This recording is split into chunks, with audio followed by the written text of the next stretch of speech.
Hey guys, this is Michelle from Virtual Hand Care. And in this video, I have my friend Lisa Kozden, and she is also an occupational therapist and a virtual hand therapist.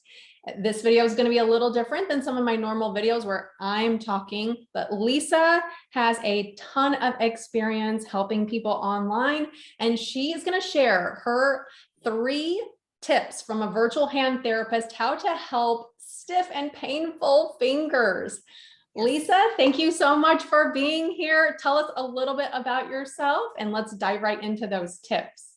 Well, thank you very much, Michelle, for having me today.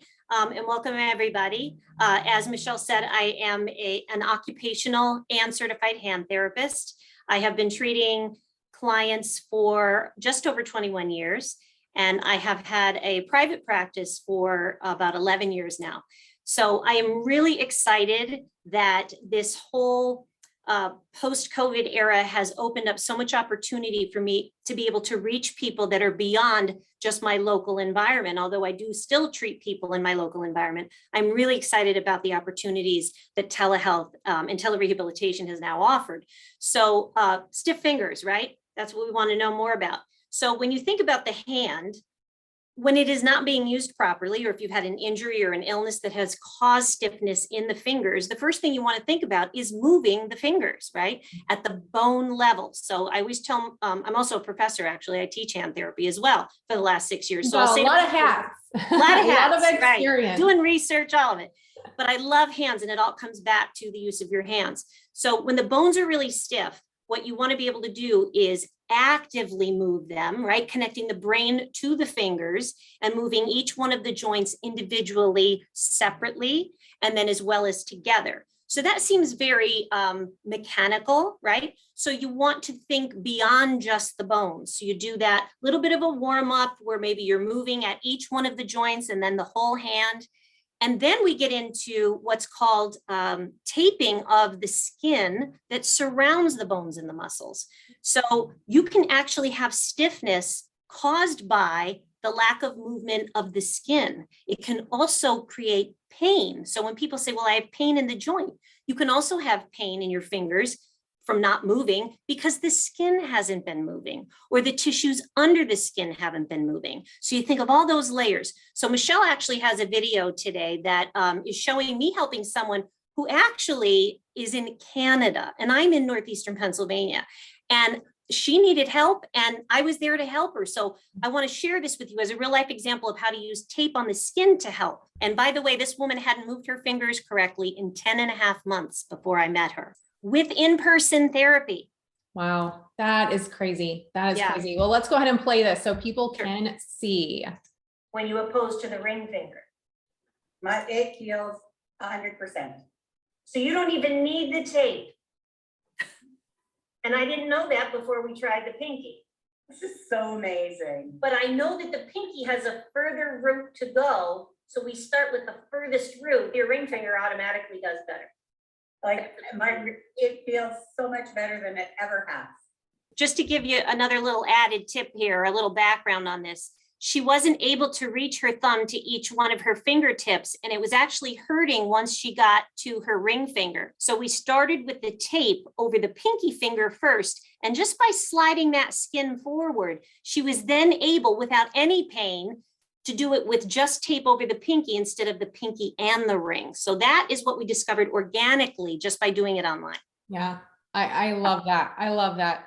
So tip number 1 was more active motion, right? Yes. Getting those small joints to move. You need to do that, right? It's necessary. And then tip number 2 was then maybe if it's painful or sore to do the active movement, it could be because skin is so tight, right? So then the way to help that skin and get a little more movement of that skin is through taping. Exactly. Right? Love that. Then the icing on the cake at the end is you did the motion, you did the taping. Now the brain and the hand, because they're so connected, right? It takes more brain power to move your hand than any other part of your body. So to integrate the brain with the hand, you need to do something familiar with the hand, right? So now that she has the motion, let's just take the woman in the video. Now that she has the motion, she hasn't been able to either pick up her coffee cup or be able to hold on to the tools that she uses when she gardens, or whatever the things are that she wants to do that are meaningful to her.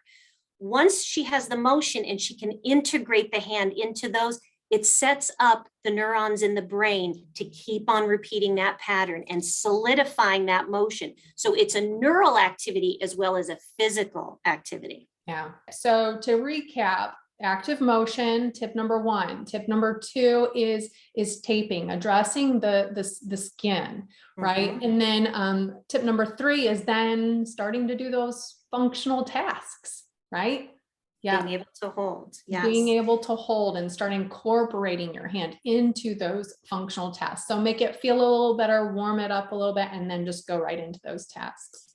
And one last thing I'd like to say about the tele-rehab environment is that you have their everyday items, you have their everyday environment versus being in the clinic Yes. where you don't have their natural environment. So that's also a part of, you know, the whole piece with telehealth. And Yeah, tele-rehab. definitely. And they're instruments, you know, whatever it is that they love doing, and you can actually, they can take their phone in their garden and you can, you know, be there with them, be the fly on the wall.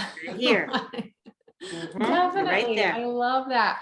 Well, these tips were so helpful, Lisa. Tell everybody how they can actually get a hold of you, how they can contact you. What's the name of your virtual practice too? So the name of my practice is Hands for Life, and that is the word FOR. So we have our hands for our whole life. And then my tagline is always, your health is in your hands, right? So it is your choice to be able to improve the health and wellness of your body, your mind, starting with your hands. So you can reach me at hands4 life therapy @gmail.com. But I think the best way to reach me would be through my website, which the email is on there. Yeah, wonderful. And I will also put a link below in the description box below of where you can actually see her profile on the virtualhandtherapist.com website as well. And you can also book an appointment with her and virtually see her. Thank you so much for being here, Lisa. I really appreciate it. You guys, if you found this video helpful, do please give it a like, and also don't forget to hit that subscribe button below and share this video with family and friends that are dealing with stiff and painful fingers, because she just shared a ton of valuable information. Thank you so much, Michelle. You're welcome. Take care, everybody. Bye, Thanks for everybody. watching. Thank you.